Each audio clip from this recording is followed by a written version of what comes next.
Olá pessoal, mais uma web aula, eu sou o pastor Paulo Silva e hoje eu venho trazer a parábola das 10 virgens. Hoje nós vamos estudar e trazer uma explicação um pouco mais a fundo deste assunto, ok? Já se inscreva no canal, ative o sininho, dá um like aí para ajudar o nosso canal a crescer e assim a gente está fazendo mais estudos bíblicos para vocês, ok? Acompanhe aí. A parábola das 10 virgens é uma das parábolas de Jesus mais conhecidas pelos cristãos. Embora seja tema de muitos sermões, sem dúvida ela é uma das parábolas mais difíceis de interpretar. Essa parábola encontra-se exclusivamente no Evangelho de Mateus, capítulo 25 e versículo do 1 ao 13.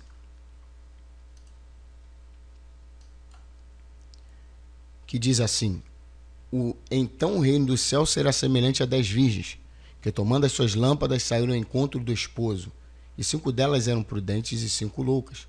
As loucas, tomando as suas lâmpadas, não levaram azeite consigo, mas as prudentes levaram azeite em suas vasilhas, com as suas lâmpadas. Eu não vou ler o versículo todo, mas você que está estudando esse assunto, eu acredito que você já conhece a história. Se não conhece, mesmo assim, leia no capítulo 25 do 1 ao 13 para acompanhar esse estudo, ok? Eu grifei e coloquei a letra em vermelho porque são os assuntos que eu vou colocar em pauta nessa web aula, tá certo? As 10 virgens, o que é uma prudência, o que é ser louca ou insensata, a figura do azeite, nós vamos falar o porquê o número 10, porque eram 10 damas e não 8, 5 apenas, ok? Vou falar em numerologia bíblica do número 10, vou falar em numerologia bíblica de meia-noite, ok? E vamos trazer a interpretação de o esposo, o amigo do esposo, as 10 damas, a noiva, tá bom, pessoal? Vamos lá. Vamos para o contexto da parábola das 10 virgens, tá certo? Jesus ele utilizou a descrição de um típico casamento judaico da época nessa parábola. Nós sabemos que uma parábola ou uma ilustração, quando Jesus dava uma parábola, ele pegava as coisas físicas para explicar as coisas espirituais, ok? As coisas terrenas para explicar as coisas celestiais. Vamos lá. Era costume que o noivo fosse acompanhado de seus amigos tarde da noite, à casa da noiva. Lá, a noiva o esperava com suas damas de honra, suas amigas, 10, tá?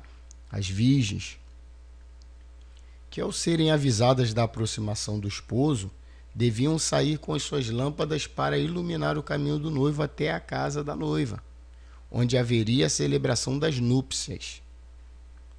Sobre a escolha do número de 10 virgens ou 10 damas, conforme a Bíblia judaica do Novo Testamento chama de 10 damas, acredita-se que geralmente esse cerimonial era composto por 10 damas.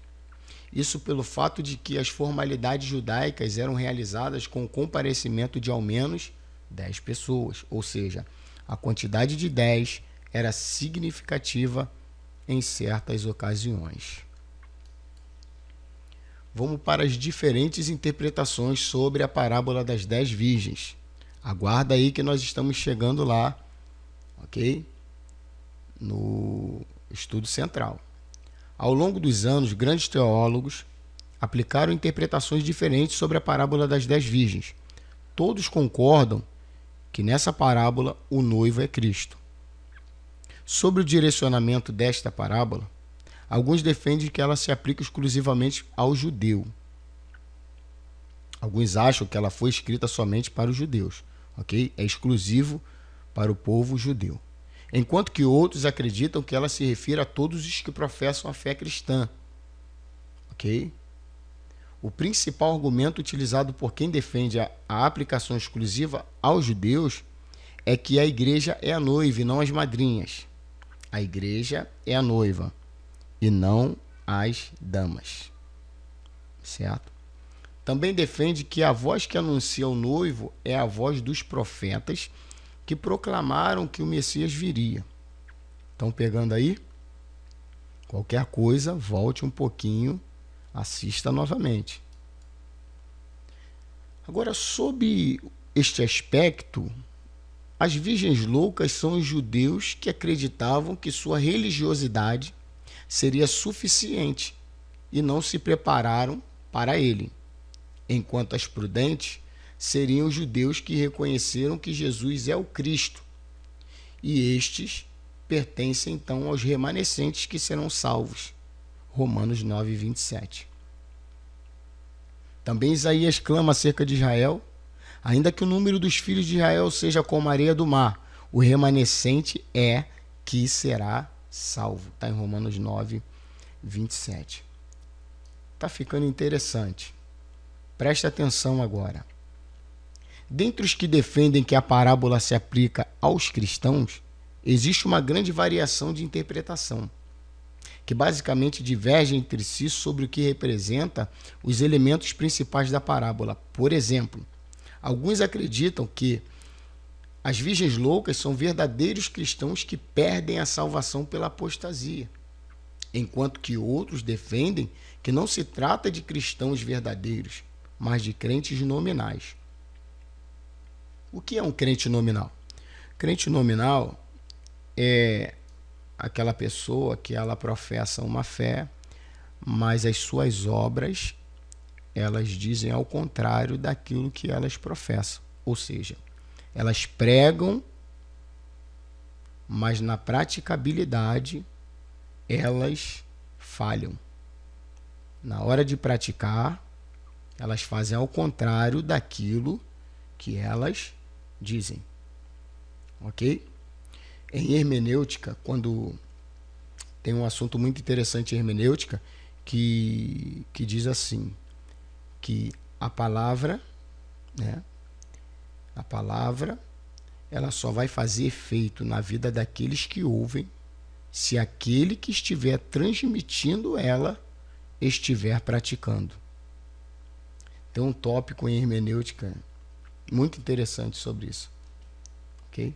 A palavra só vai fazer efeito na vida daqueles que ouvem se quem estiver transmitindo estiver praticando ela. Mas isso é assunto para outra aula. Vamos para a figura do azeite. A figura do azeite também é discutida, sendo que há os que acreditam representar o Espírito Santo, outros o amor e ainda outros a graça de Deus. Ok? Na Bíblia Judaica do Novo Testamento, deixa eu adiantar aqui para vocês, ela vai tratar a figura do azeite, lá vai estar como óleo. Por que óleo? Porque o óleo para o judeu representa amor ao próximo, caridade e até mesmo a Torá, ou seja, os mandamentos de Deus. Tá certo? Grave isso aí. Agora, o sono que acometeu as virgens, para alguns se trata da morte física, para outros, momentos de fraqueza espiritual, e ainda outros defendem que o sono representa simplesmente a demora da volta de Cristo, provando os que o esperam. Vamos para a análise. Análise da parábola das 10 virgens. Vamos lá. Todas eram virgens. Por que a parábola diz isso? Que elas eram virgens. O judeu, ouvindo isso, ele já sabia o que é o significado disso. O porquê que ele usou 10 virgens. Historicamente, a virgindade sempre esteve relacionada à religiosidade e ao sagrado. Virgindade está ligada à religiosidade e ao sagrado. Na parábola, tanto as prudentes quanto as loucas eram virgens. Isso não significa que alguns perderam a salvação, mas que alguns nunca a tiveram. As virgens loucas em nenhum momento foram prudentes e as prudentes em nenhum momento se tornaram loucas. A parábola começa e termina com 5 prudentes e 5 loucas.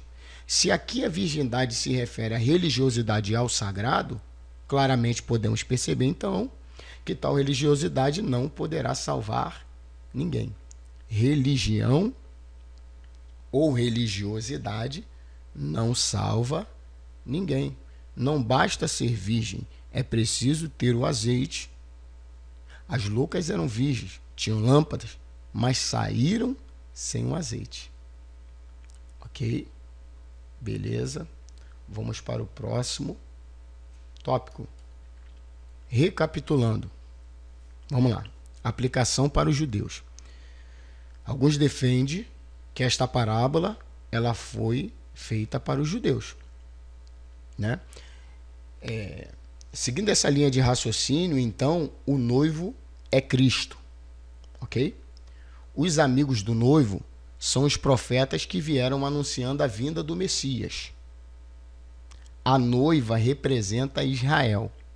As 5 damas prudentes são os judeus que reconheceram que Jesus é o Messias. As 5 damas loucas são os judeus que achavam que sua religiosidade seria suficiente. Beleza? Pegou aí? Agora monte aí seus estudos, monte aí suas pregações, ok? E pesquise mais a fundo. Tenha conhecimento, tenha base do que você está falando. Tá certo? Próximo tópico. Vamos lá. Não, esse aqui é o próximo. O anterior. Por que o noivo atrasou? Então, essa parábola ela está nos chamando à vigilância e à prudência. Muitos pregadores, de maneira equivocada, eles pregam apenas que as virgens loucas dormiram, mas as prudentes também dormiram. Como nós vimos anteriormente, existem diferentes opiniões sobre a natureza desse sono. Mas uma coisa é certa, o sono não foi o sinal de loucura. Ou seja, as virgens prudentes elas não passaram a ser loucas pelo fato de terem dormido. Isso quer dizer que a prudência não está associada ao sono, relacionada ao sono, mas ao fato de ter ou não o azeite. Isto é, ser prudente. E estar preparado é possuir o azeite. A lição principal dessa parábola é o mandamento de vigiar, ou seja, de estarmos prontos, preparados. A vigilância prudente é aquela que nos prepara para uma longa espera. É fácil esperar pouco tempo. Quando nós vamos a um banco, na fila do banco, quando o tempo de atendimento é curto, todos permanecem esperando. Mas quando a fila é imensa e demorada, muitos desistem. A demora da volta de Cristo separa os prudentes dos loucos, os sábios dos tolos. Então Cristo ali na parábola, ele atrasou. Por quê? Porque a demora da vinda dele faz uma separação entre o prudente e o louco. Nós vamos ver isso na parábola. O que tem juízo e o sem juízo. Então, Cristo, Deus, ele sempre usa a ferramenta chamada tempo para separar quem é e quem não é. Para separar os que têm juízo com os que não têm, que estão sem juízo. Certo? Na verdade, o insensato representa a pessoa que é irresponsável, que não é cautelosa, né? A pessoa que não tem... a pessoa que não tem... Ela não pensa antes de agir. Ela sempre fala assim, vamos fazer e depois a gente vê como é que o que vai dar. Isso não é uma pessoa prudente. O prudente não. O prudente ele é responsável. O prudente ele é uma pessoa cautelosa. Tá certo? Mas vamos aqui para o vídeo não ficar muito longo. O zelo precisamos ser zelosos com o tempo de nossas vidas. O zelo temporário pela volta de Cristo não serve para nada. Precisamos estar prontos e isso pode significar uma longa espera. Algumas pessoas acham que vigiar é esperar pela volta de Cristo a qualquer momento. Mas na verdade vigiar é estar preparado para a volta dele a todo tempo. E isso até parece ser a mesma coisa, mas acredite, não é. Essa parábola nos ensina a tal diferença. As virgens nécias ou loucas esperaram o noivo a qualquer momento, mas apenas as prudentes esperaram a todo tempo. Elas tinham o azeite. Elas estavam preparadas para uma longa espera. Elas vigiaram. Ok? Vamos para a conclusão. Okay? Deixa aí o seu comentário, as suas perguntas, as suas dúvidas. Ok, pessoal? E eu estarei respondendo à medida que possível. Tá? Conclusão. Para fechar com chave de ouro, aplicação para os gentios, para os cristãos, para nós, que nós somos judeus. A virgindade ela está ligada à ausência dos prazeres da carne, certo? O azeite representa o Espírito Santo. O noivo, todos concordam que é Cristo. Os amigos do noivo são os pregadores do Evangelho, aqueles que pregam o Evangelho verdadeiro de Cristo. Na parábola, os amigos que vêm anunciando, aí vem o noivo, são os pregadores do Evangelho de Cristo, que estão anunciando hoje que Jesus está voltando. A noiva é a igreja. As damas loucas são os crentes nominais, que professam uma fé, mas na praticabilidade negam aquilo que eles dizem. As damas prudentes são os que são preparados, que estão preparados para a vinda de Cristo. Beleza, pessoal? Então, espero que vocês tenham gostado dessa web aula, tá certo? Não se esqueçam, dê um like aí no canal, inscreva-se, clique no sininho e até a próxima web aula.